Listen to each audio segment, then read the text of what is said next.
नमस्कार.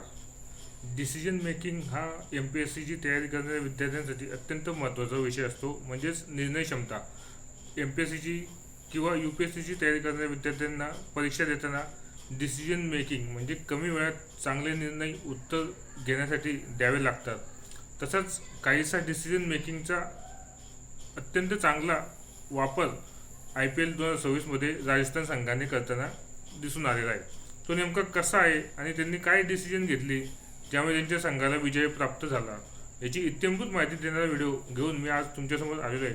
चॅनलला जर नवीन आला असेल तर चॅनल लाईक करा, सबस्क्राईब करा आणि बेल आयकॉनवरती क्लिक करा, जेणेकरून IPL संदर्भात महत्त्वाची अपडेट, खेळाडूंनी केलेले विक्रम तुम्हाला आपल्या यूट्यूब चॅनलवरती पाहायला मिळेल. चला तर मग जास्त वेळ न घालवता व्हिडिओला सुरुवात करूया. आणि व्हिडिओ स्किप न करता व्हिडिओ शेवटपर्यंत नक्कीच बघा. नेमकी राजस्थानची स्ट्रॅटेजी काय होती विजय मिळवण्याची, ती आपण आजच्या व्हिडिओच्या माध्यमातून जाणून घेऊया. राजस्थानच्या संघ व्यवस्थापनाच्या प्रत्येक निर्णयाला दाद द्यायलाच हवी. नेमकी त्यांनी काय निर्णय असे घेतले की ते निर्णय त्यांच्या पसनी पडलेले, म्हणजे त्यांच्या बाजूने लागलेले, ते पर्यंत जाणून घेऊयात.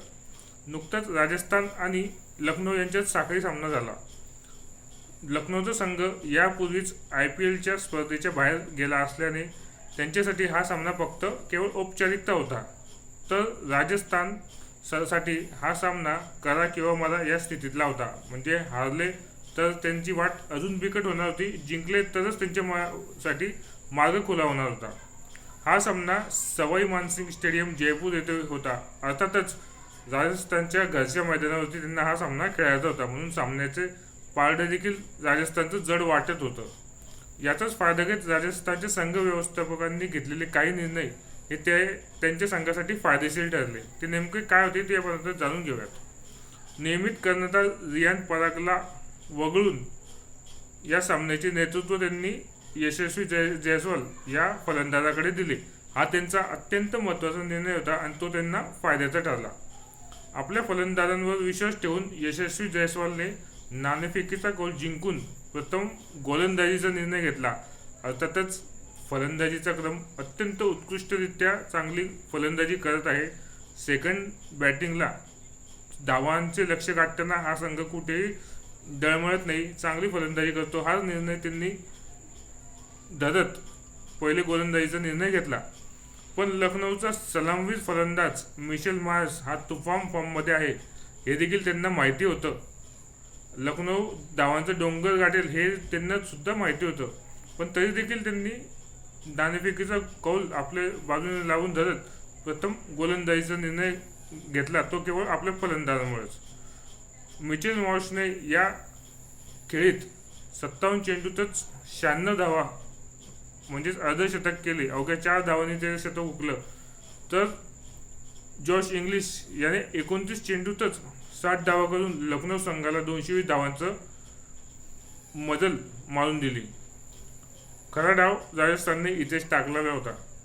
अंतिम 11 खेळाडूंच्या यादीमध्ये वैभव सूर्यवंशीचं नाव कुठेच दिसत नव्हतं, पण त्यांनी सलामीला इम्पॅक्ट प्लेयर म्हणून वैभव सूर्यवंशीला पाठवलं आणि सामन्याला इथेच कलाटणी मिळाली. तुफान फॉर्ममध्ये असलेल्या वैभव सूर्यवंशीने सामन्याचे सूत्र आपल्या हाती घेऊन सामना पूर्णपणे राजस्थानच्या बाजूने झुकवला. त्यांचा हा निर्णय सामन्याच्या कलाटीत राजस्थानच्या संघ व्यवस्थापनाचा हा निर्णय नक्कीच सामन्याला कलाटणी देणारा ठरला. वैभव सूर्यवंशीने अवघ्या 38 चेंडूतच तुफानी 93 धावांची खेळी करत त्यात त्याने तब्बल 10 षटकार आणि 7 चौकार मारले. त्याला कर्णधार यशस्वी जयस्वालने 43 धावा तर ध्रुव जुरेलने 53 धावा करून मोलाची साथ दिली. सरतेशेवटी राजस्थानने हा सामना 7 गडी आणि 5 चेंडू राखून हे लक्ष्य 220 धावांचे लक्ष्य सहज पार केले आणि सामना आपल्या खिशात टाकला. या विजयाने राजस्थानचा प्लेऑफमध्ये जाण्याचा मार्ग मोकळा झाला. राजस्थानचा संघ आता 4थ्या स्थानावरती विराजमान आहे. तुफानी फलंदाजी करणाऱ्या वैभव सूर्यवंशीला सामनावीराचा बहुमान किताब देण्यात आला. अशा रीतीने राजस्थान संघ व्यवस्थापकांनी घेतलेले महत्त्वाचे निर्णय संघासाठी मारक ठरले आणि संघाने शेवटी अव्वल 4 संघामध्ये स्थान पटकावलेलं आहे. आता कुठल्याही प्रकारची खेळाडूंनी म्हणजेच क्रीडाप्रेमींनी माहिती घ्यावी की आता पहिले 4 संघ कोण असणार आहे ते ठरलेले, फक्त क्रम खालीवर ठरू शकतो. अव्वल स्थानी सध्या बेंगळुरूचा संघ आहे, 2 नंबरला गुजरातचा संघ आहे, 3 नंबरला हैदराबादचा संघ आहे, 4 नंबरला राजस्थानचा संघ आहे. आणि ऑरेंज कॅपच्या शर्यतीमध्ये अव्वल स्थानावरती वैभव सूर्यवंशी आहे, तर पर्पल कॅपचा मानकरी सध्या भुवनेश्वर कुमार आहे. त्याच्या खात्यामध्ये 21 विकेट आहे. त्यामुळे सरतेशेवटी राजस्थानचा संघ अव्वल 4 संघामध्ये दाखल झाला, तर त्यांच्या केवळ निर्णय क्षमतेवरती, म्हणजे डिसिजन मेकिंगच्या प्रक्रियेमुळे.